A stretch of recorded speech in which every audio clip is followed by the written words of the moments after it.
সুপ্রভাত বন্ধুরা, welcome back to my channel Anushree blog ওয়ার্ল্ডের আরেকটি নতুন ব্লগে তোমাদের সকলকে জানাই অনেক অনেক স্বাগত।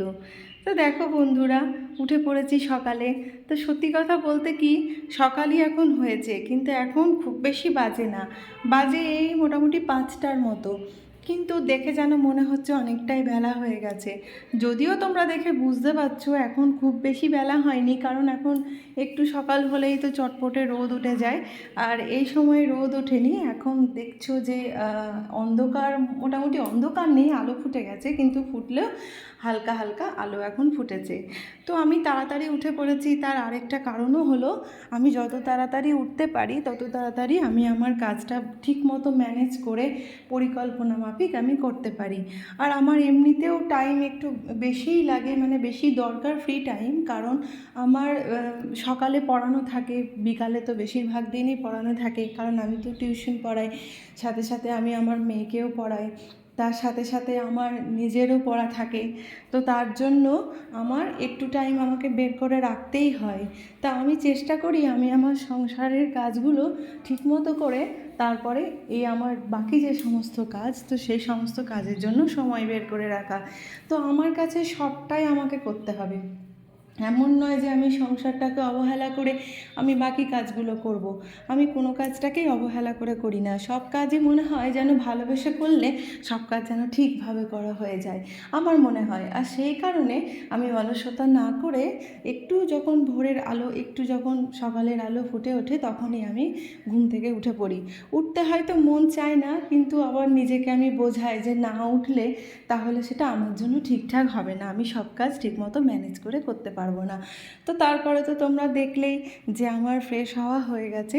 তারপরে ফ্রেশ হওয়ার পর আমি চাও খেয়ে নিয়েছিলাম। তো সেটা আমার আর তোমাদের দেখানো হয়নি বন্ধুরা। আসলে সব কাজ তো এইভাবে দেখিয়ে হয়, অনেক সময় দেখিয়ে ওঠা হয় না। তো যাই হোক, আমার চা খাওয়া হয়ে গেছিলো, তো সেটা আমি তোমাদের সাথে দেখিয়ে উঠতে পারিনি। তো তারপরে দেখো, চা খাওয়ার পর আমি লেগে পড়েছিলাম আমার সংসারের কাজে, কারণ কাজগুলো আমাকে করে নিতেই হবে। আর আমি যদি বসে থাকি তাহলে সেই কাজগুলো পড়ে থাকবে, কারণ আমার সংসারে আর দ্বিতীয় কোনো হেল্পিং হ্যান্ড নেই যে এই কাজগুলো আমাকে করে দেবে। আর তাছাড়াও আমি নিজের কাজ নিজে করতে খুব বেশি পছন্দ করি। আসলে আমার মনে হয় আমি যেটুকু টাইম আমি অলসভাবে চুপ করে বসে থাকবো বা শুয়ে থাকবো, সেইটুকু টাইম মাথার মধ্যে বিভিন্ন রকমের চিন্তা ভাবনা ভিড় করে আসে। তা আমি যত কাজের মধ্যে থাকতে পারি আমি যেন তত ফ্রিভাবে থাকতে পারি, আর আমার খুব ভালো লাগে। তার জন্য আমি সংসারের প্রত্যেকটা ছোট ছোট কাজ থেকে শুরু করে আমি প্রত্যেকটা কাজকে খুব এনজয় করে করি। তো তোমরা তো দেখলেই বন্ধুরা, আমাদের নিচে যে দুটো রুম আছে, সেই দুটো রুমের মধ্যে আমাদের যেটা একটু বড় ঘর, তো সেই ঘরটায়, যে ঘরটায় আমরা ঘুমাই, তো সেই ঘরে আমার হাজব্যান্ড আর মেয়ে ওরা একটু দেরি করেই ওঠে সকালে, যার কারণে আমি ওই ঘরে ঝাঁট দেওয়াটা তোমাদের সাথে কোনো দিনই শেয়ার করে উঠতে পারি না। তো বন্ধুরা, কিছু করার নেই, এটা এটা আমারও এখানে কিছু করার নেই, কারণ ওরা ঘুমায়, আর এই অবস্থায় আমি ঝাঁট দেওয়াটা দেখাবো, এটা আমার নিজেরও খারাপ লাগে। তার জন্য আমি নিচে ছোট ঘরে ঝাঁট দেওয়া, তার সাথে আমাদের যে ডাইনিং রুম আছে, তো সেটা, রান্নাঘর, তো এগুলোই আমি তোমাদের সাথে শেয়ার করি। আর তারপরে দেখো আমার নিচটা ঝাঁট দেওয়াতে কমপ্লিট হয়ে গেছে, তারপরে আমি চলে গেছিলাম ওপরে। তো ওপরে গিয়ে যথারীতি ওপরেও আমাদের দুটোই রুম, তো ওপরের রুমগুলো ভালোভাবে ক্লিন করে নিয়েছি। তারপরে ওপরের যেটা ডাইনিং, তার সাথে আমাদের ঠাকুর ঘরের যেটা সামনে অংশটা, তো সেটা আমার পুরোপুরি ঝাঁট দেওয়া কমপ্লিট হয়ে গেছে। তো তারপরে তো তোমরা দেখলেই আমি এবার সিঁড়িটা ভালো করে ঝাঁট দিচ্ছিলাম। তো জানো তো বন্ধুরা, ঘরগুলো ঝাঁট দিতে আমার ঠিক যতটা সময় লাগে আমার মনে হয় তার থেকে আমার অনেক বেশি সময় লাগে আমার সিঁড়িটা ক্লিন করতে, কারণ ঘরগুলো যেমন সাদা মার্বেলে তেমনি সিঁড়িটাও সাদা মার্বেলে। তো যখন নোংরাগুলোকে ঝাঁট দিতে সিঁড়ি দিয়ে নিয়ে আসি, তখন মনে হয় যেন সিঁড়ির কোণাটার কাছে নোংরাগুলো মনে হয় যেন ধরে ধরে যাচ্ছে। তো তার জন্য আমি চেষ্টা করি যাতে একটুও নোংরা না লেগে থাকে, তার জন্য সিঁড়িগুলো ভালোভাবে আমি ক্লিন করে নিই। আর আমার তো সিঁড়ি ঝাড় দেওয়া মোটামুটি দোতলা একতলা সমস্তটাই আমার কমপ্লিট হয়ে গেছে ঝাড় দেওয়া, তারপর উঠোন ঝাড় দেওয়া আমার কমপ্লিট হয়ে গেছে। তারপরে তোমাদের দেখালাম যে মেয়ে কখন উঠে ফ্রেশ হয়ে ও বই নিয়ে পড়তে বসে পড়েছে। আর ওর দুষ্টুমির কথা কি বলবো, ওর এত বেশি গরম লাগছে যে সকালে ও ঘুম থেকে উঠেই ফ্রিজ থেকে বের করে নিয়েছে লস্যির একটা প্যাকেট, তারপরে ও সেটা নিয়ে খেতে বসে গেছে।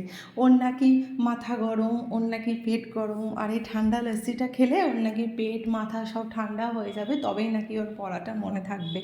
তো কি বলবো, তোমাদের বাড়িতেও কি এরকম হয়? তোমাদের বাচ্চারাও কি এই ধরনের দুষ্টুমি করে জানিও। তারপরে দেখো আমার এখানে রান্না বান্নাও মোটামুটি হয়ে গেছে। কারণ আমি আমার বাসি কাজ কমপ্লিট করার পর আমি বাসি কাপড় ছেড়ে তারপর আমি রান্নাটাও করে নিয়েছিলাম। কারণ তোমরা তো জানোই বন্ধুরা যে আমি সব কাজ একটু তাড়াতাড়ি করে নিতেই পছন্দ করি। তো আমার দেখো খুব সিম্পল মেনু ছিল, কারণ এটা বৃহস্পতিবারের মেনু ছিল। তো খুব সিম্পল মেনু ছিল, ভাত, তার সাথে এই যে শুকনো লঙ্কা কাঁচা লঙ্কা দুটো ভালো করে তেলের মধ্যে ভেজে নিয়ে তারপরে এই যে আলু ভাতে মাখা। এটা যে কি অপূর্ব খেতে লাগে বন্ধুরা, যে কি বলবো। তোমরা যারা খাও তোমরা তো তার স্বাদ জানোই, আর যারা খাও না বা কখনো খাওনি তারা প্লিজ একবার খেয়ে দেখো, এত অপূর্ব লাগে। বিশেষ করে সকালে এই ভাতের সাথে ব্রেকফাস্টের ক্ষেত্রে এই শুকনো লঙ্কা বা একটু কাঁচা লঙ্কা ভেজে আলু ভাতে মাখাটা অপূর্ব খেতে লাগে। তো আমাদের ব্রেকফাস্টের মেনু তো তোমরা দেখলেই, আর তরকারি যেটা ছিল সেটা ছিল চাল কুমড়োর তরকারি। তো আমাদের ব্রেকফাস্ট করা হয়ে গেছে, আমি আর আমার মেয়ে আমরা একটা থালাতেই নিয়ে, যেদিন আমাদের তাড়াতাড়ি থাকে তো আমরা একটা থালাতে নিয়ে খেয়ে নিই, মেয়েকেও দিয়ে দিই আমিও খেয়ে নিই, আমাদের হয়ে যায়। তো তারপরে বন্ধুরা দেখো আমার এখানে কাছাকাছি ছিল প্রচুর জামা কাপড় আমার জড়ো হয়েছিল। তো দেখো সেই জামা কাপড়গুলোই আমি একে একে জড়ো করে নিয়ে তারপরে দেখো ভিজিয়ে নিয়েছি। তো তোমরা তো দেখছো এই যে বাথরুমে বালতির মধ্যে জামা কাপড় ভেজানো আছে, তার সাথে বালতির বাইরেও জামা কাপড় রাখা আছে যে সেগুলোও ভেজাবো কাচার জন্য। তো দেখো তারপর এই যে আমি দেখাচ্ছি যে আমার রান্নাঘর ক্লিন করাও হয়ে গেছে। আমি জামা কাপড়গুলো একটু গরম জলের মধ্যে সার্ফ দিয়ে ভালো করে ভিজিয়ে তারপরে একটু ভিজতে দিয়েছিলাম। বন্ধুরা আমার স্নান হয়ে গেছে, আমার বাসি কাজকর্মও সব হয়ে গেছে, আর আমার স্নানও হয়ে গেছে। আর স্নান করার আগেই আমি আজকে ভালো করে বাথরুমটা পরিষ্কার করে নিয়েছিলাম। আর তার সাথে আমি তোমাদের আগেই দেখিয়েছিলাম যে আমি বেশ কিছু জামা কাপড় কাচবার জন্য ভিজিয়েছিলাম। তো দেখো সেগুলো আমার কাচাও কমপ্লিট হয়ে গেছে। দাঁড়াও তোমাদের একটু দেখাই।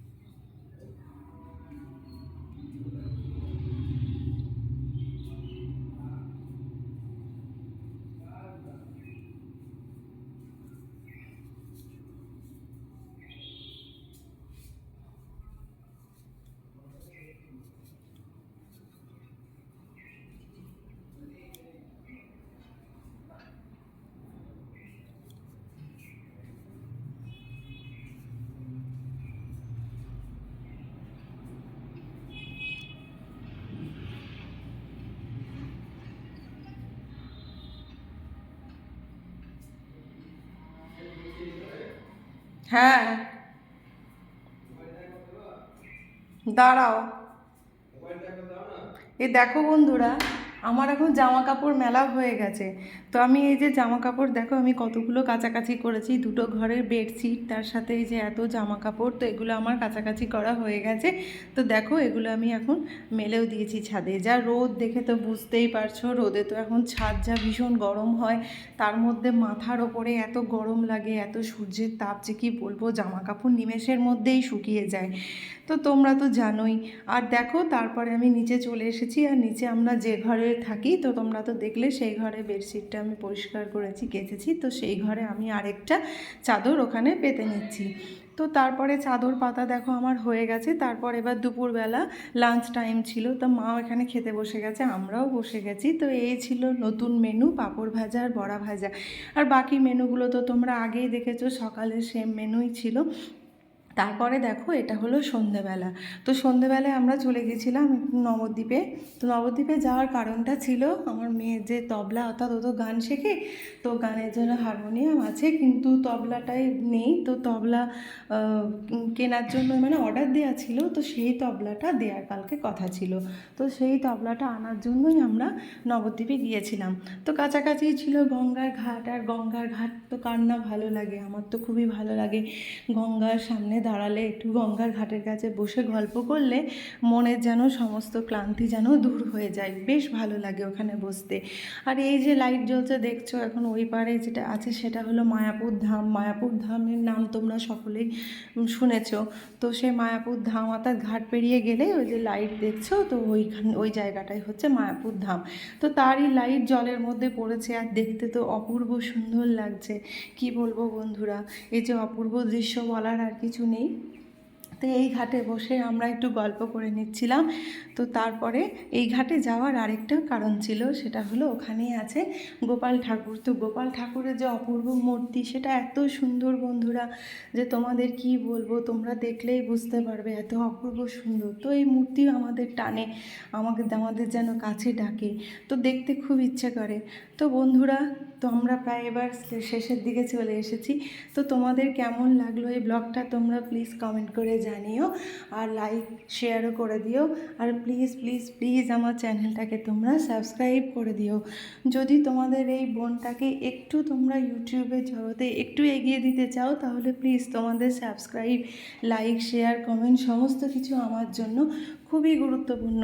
তো প্লিজ তোমরা পাশে থেকো, তোমাদের এই দিদি বা বোনের পাশে থেকো, আর এই চ্যানেলটাকে তোমরা প্লিজ প্লিজ প্লিজ সাবস্ক্রাইব করে দিও। আর হ্যাঁ দেখো বন্ধুরা, এই যে গোপাল ঠাকুর, তো এই গোপাল ঠাকুর অপূর্ব রূপ, তোমরা দেখেই বুঝতে পারছো যে চোখ ফেরানোই যাবে না। তো এর টানে আমরা ওই গঙ্গার ঘাটে গিয়ে থাকি। আর হ্যাঁ বন্ধুরা, এই ঘাটটার নাম হলো শ্রীবাস অঙ্গন ঘাট। তো এই ঘাটটা খুব ভালো লাগে। তাহলে আজকের মতো টাটা।